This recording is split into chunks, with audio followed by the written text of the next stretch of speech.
Okay, consideration, 7.9, consideration of the Classification, Compensation, Recruitment, and Retention Committee, CCRR, approval of the 2022-2023 reclassification cycle funding findings and recommendations. Thank you. So the Class and Comp Committee met, and 6 departments submitted requests, which are summarized in the staff report. The first is Animal Control. Animal Control did not have any benched positions in the original 2018-2019 Class and Comp, so we used existing affiliations. Because of the difficulty in hiring animal control officers and staff, we did a bench using the 2019 data. HR recommends using the 2019 data, since we still have that, to be consistent and fair with everybody else who, that's the data we pulled. So I pulled a bench using the 2019 data. Which did show the animal control officers are a bit underpaid, and the recommendation is to have them go up by 4 grades.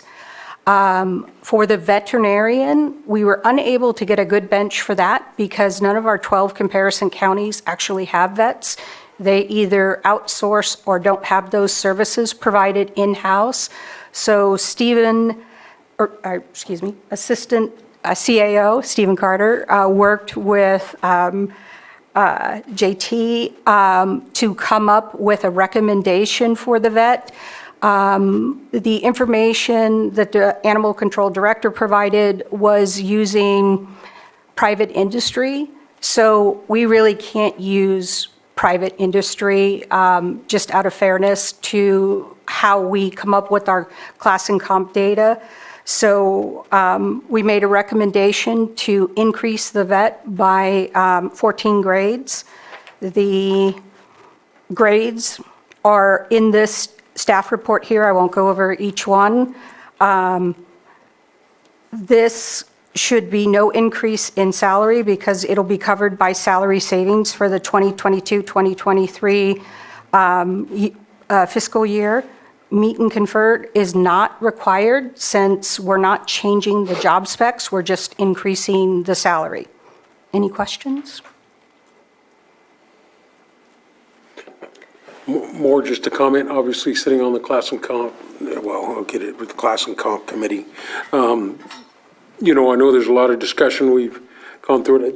You're also on it, Michael, correct? I guess I am now. Yeah, yeah, well, I thought I saw you on the meeting there, so throwing your, you know, a lot of conversation, obviously, so long meetings, obviously, to get to this point, to bring it to the board. I know that we have some great directors and appointees on there that are helping moving this forward with Pam's discussion as we move through it. Thank you, Stephen and admin, as we do this.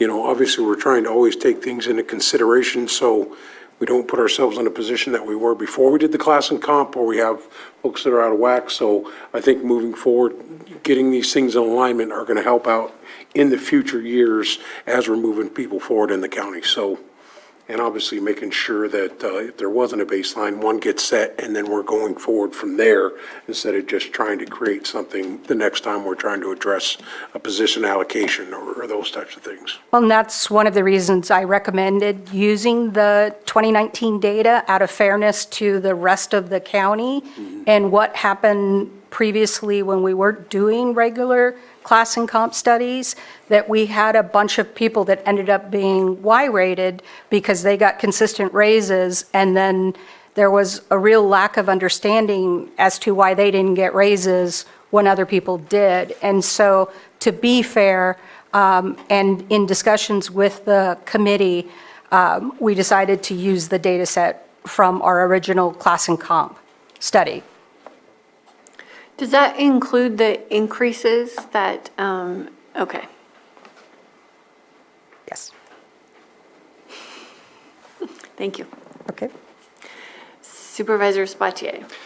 So I want to move forward with this, but I do want to highlight something that is just something that I think is my focus from time to time, I ask Ms. Samick for a vacancy list so I can compare and contrast where are we going, how are we doing. And the vast majority, not all of the departments that are listed here for changes are actually not doing horrible, especially today, maybe in the past history, but they're not doing horrible in their vacancy rates. They're actually, the lowest I think is 20% vacancies, and then it's kind of an average of maybe 15 or 17%. But we have some departments here that are at 50% vacancy filled, 72%, and I hope that as the conversation continues, this is not meant to break this conversation, but that we can focus on those departments that are really struggling to be able to serve the people that we're here for, because at 50% capacity, our service can't possibly be at the level that we want them to be. And so I hope that can be a point of interest on how to continue the conversation and what's being focused on. Because I'd love to see those numbers change and ensuring that we're providing the services to the communities. Agreed. And these recycle requests went out to all department heads. These are the department heads that asked for consideration.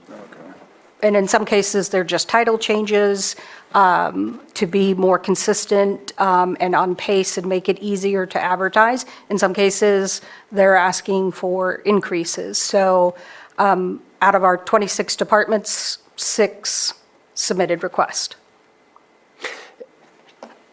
And just one question, did I hear you correctly that because there are increases, that there's no need to meet and confer?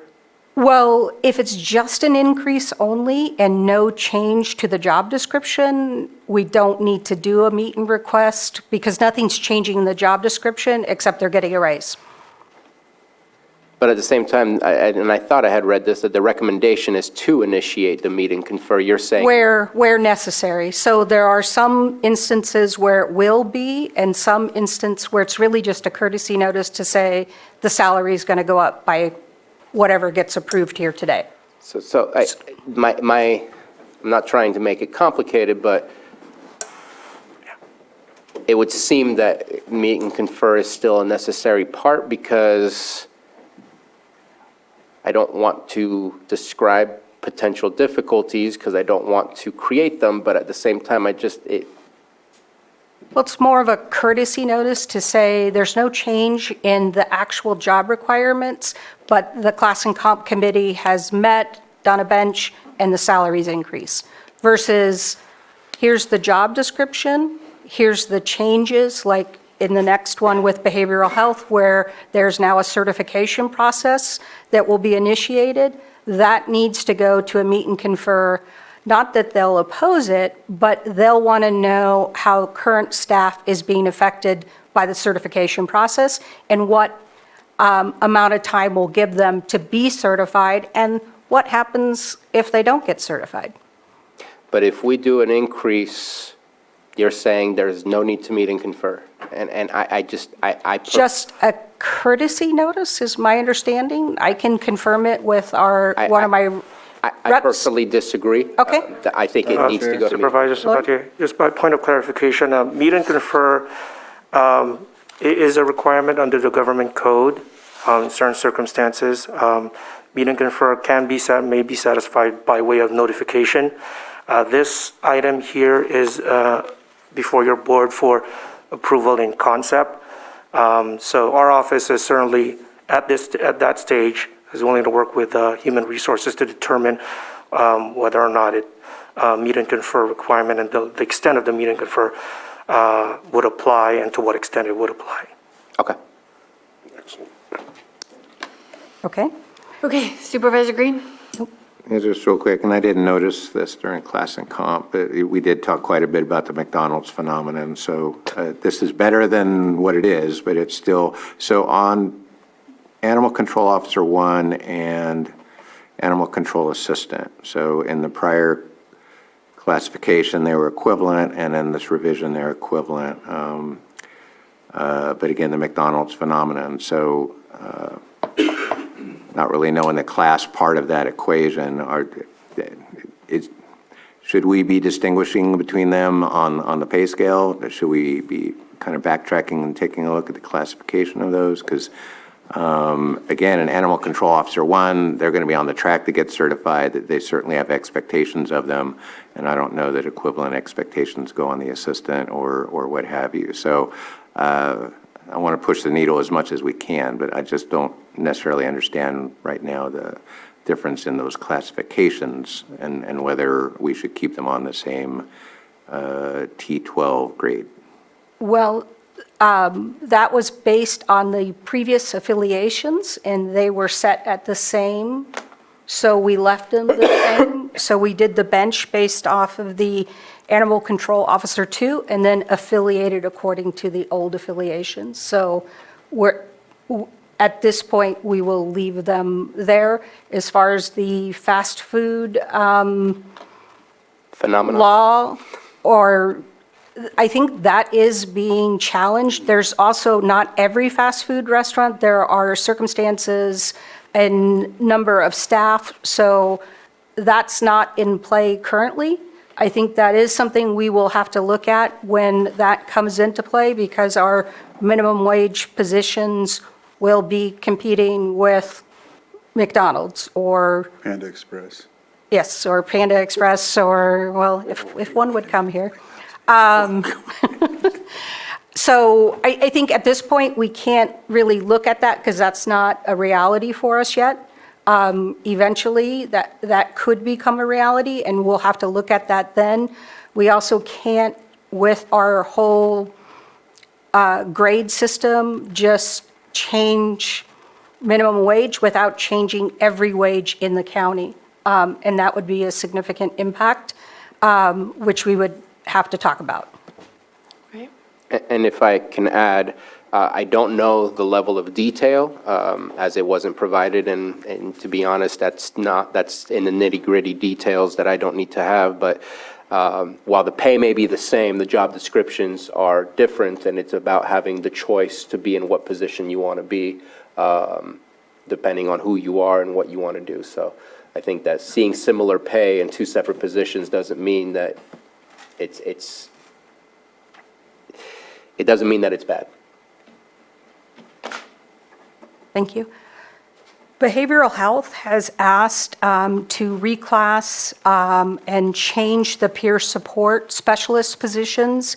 There is recent legislation that requires the peer support specialist to become Medicare certified to be able to bill for Medicare services provided. So we are asking that the peer support specialist, which is now consistent with the senior position, to change the entry level to peer support specialist and change the current peer support specialist to peer support senior with the certification. Now, in all of those positions, we do not currently have a certified peer support specialist. They are working on the certifications currently. We'll be changing the job descriptions and doing a meet and confer to discuss the certification process. Also, there's some title changes for the Native American cultural specialist to just a peer support specialist specializing in Native American, changing the Latino to Latinx to make it more gender neutral. But the job description will stay the same. There are no changes in the salary request. So they're asking to add peer support specialist as the entry level. Currently, we have some client support specialists who do the rides and the errand running, and they provide peer support specialists, but it's very difficult to do recruiting when they're providing peer support services and then you're also advertising for drivers, really kind of two wildly different job descriptions. So what they're asking is that we put the client support specialist just as the driver, pull the peer support specialist out into the entry-level position and then make the peer support specialist to peer support specialist senior, which is the current role, and add the certification process. Any questions?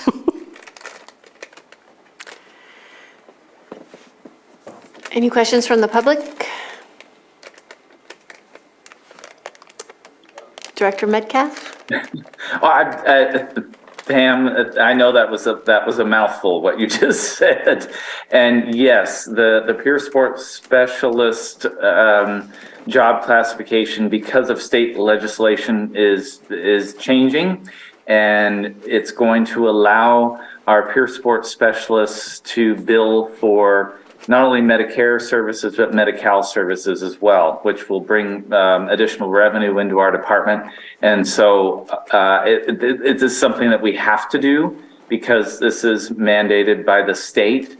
And so, Pam, I just want to thank you for, I know it's very complicated, but it's something that we have to do because of state legislation. So I just wanted to throw that in there.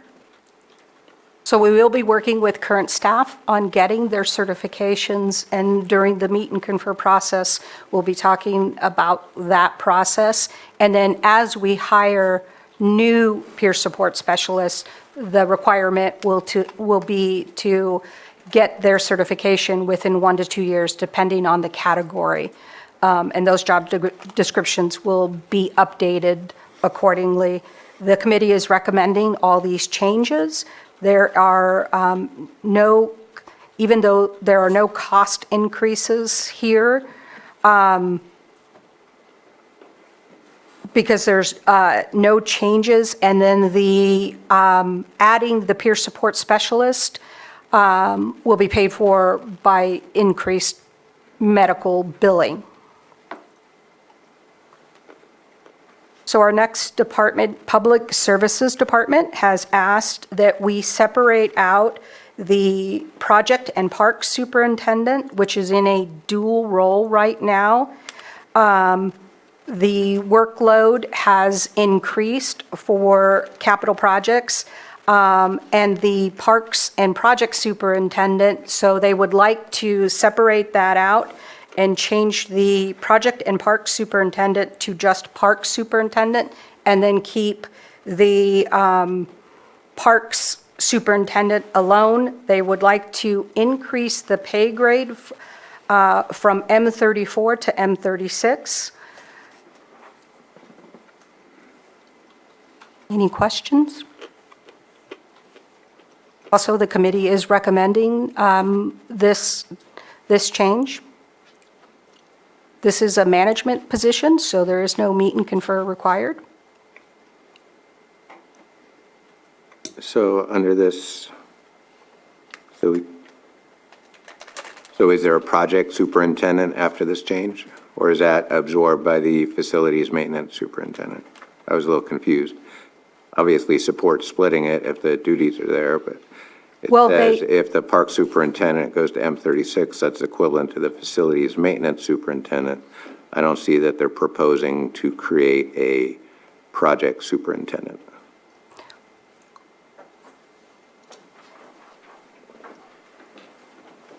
Well, right now it's a dual role. The person that's in it is going to be retiring soon. They don't think this will be handled, that one person will be able to handle this role going forward. So that's why they're separating it into two distinct job categories. Stephen Carter, Assistant CIO. One of the other reasons is they have an extra help person performing some of those project-related duties. And once this employee retires, I believe Lars is going to talk to budgetary staff and create that position. It just isn't needed at this point in time.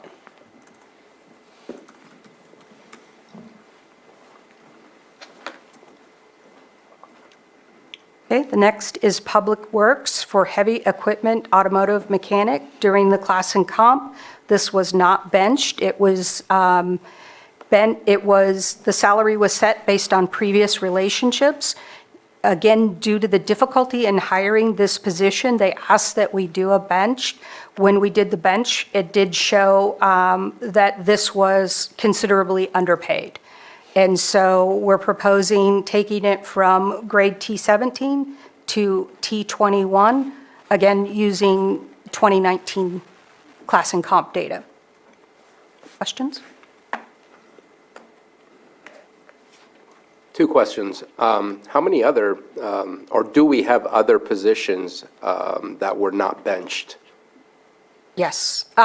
We had approximately 65 benches for the, how many positions do we have? 500 positions. So we used relationships based on previous standards. They've pretty much all held up very well based on those relationships. We have found from time to time that those relationships don't stand. And during the class and comp, right after we implemented class and comp, each of the department heads had an opportunity to come forward and say, we agree, or we think we would like an additional bench pulled on this position for whatever reason. They didn't come forward at that time. We're now 3 years in, so there are some positions that are coming forward and saying, we don't believe that the existing relationships are adequate, so we'd like you to confirm that with a bench. And so that's the practice we take. We'll do a bench. In this case, we used the 2019 data, and it'll either hold or it doesn't hold. In the vast majority of cases, our relationships have held. Okay. And then my second question is, you're saying you're using the 2019 data, just, sorry if I missed it, you're adding on all the changes that have occurred since then to ensure that they're up to date, just like everyone else has increased, okay? Yes. I thought that you had asked the question, but I wanted to make sure, at least for this one specifically. Again, to be fair, we're trying to be consistent, and since everybody else's increases were based on the 2019 class and comp, and then how would I value the difference between 3 years? So the best way to, or the best mechanism we felt in the class and comp committee was to look at the 2019 data and say, how would that go relationship-wise? And if it's 15% or 4 grades, or then we relate it based on that. But then they still get the raises they got for the last 2 years as well. Okay.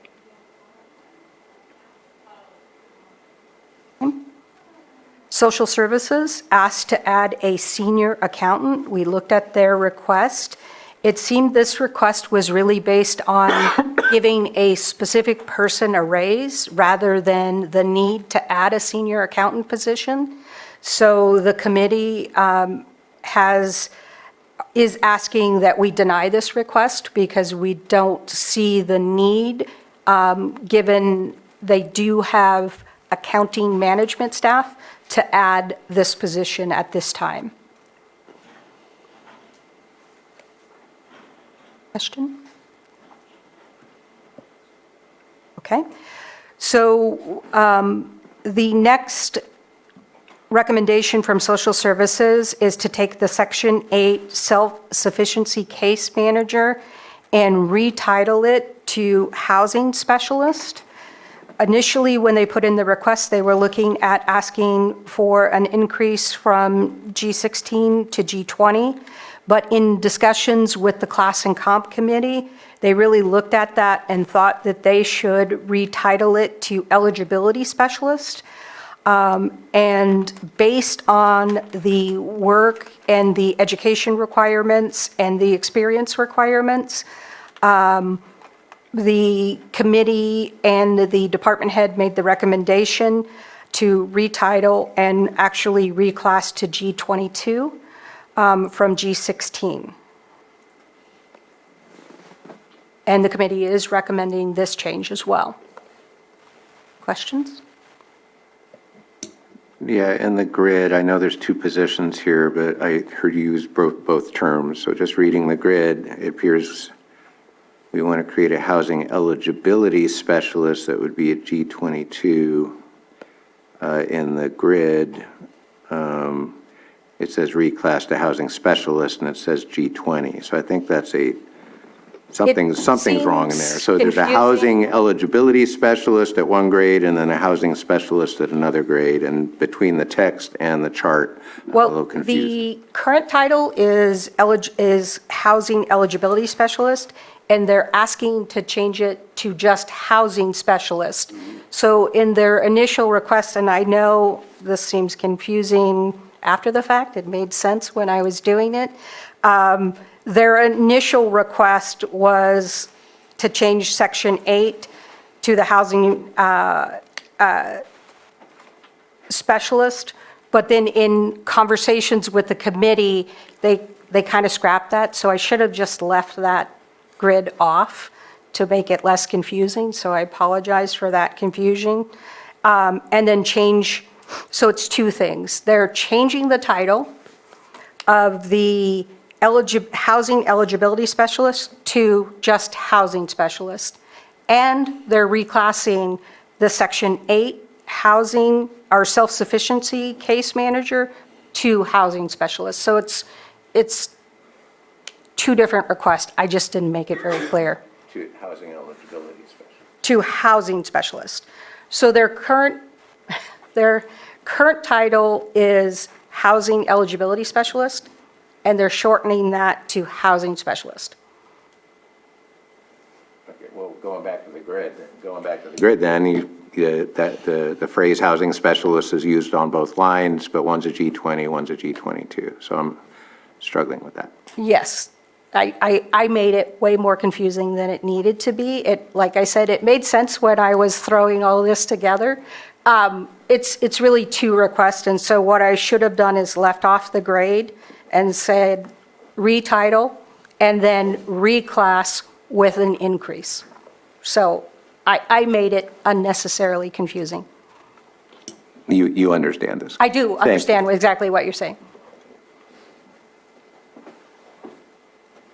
Other questions?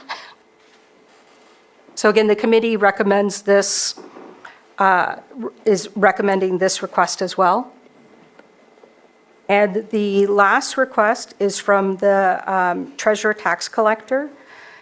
And they are looking at their accounting technician positions, and based on the complexity of their accounting technician positions, they are asking for it to be reclassed to the accounting technician auditor.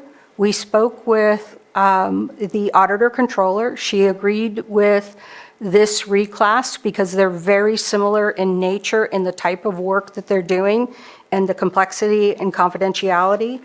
And then they're also asking to add a accounting technician auditor 2 position so that they have 2 classes of position. This reclass will only be allowed in the tax department and the auditor's department, and it will specify that in the job description. So another department who doesn't have this similar style of work would not be able to use this classification. The committee agreed with this and is recommending both of these changes. Any questions?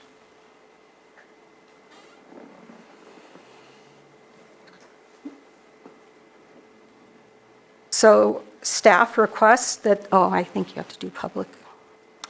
Public input? There are no hands in Zoom. Okay.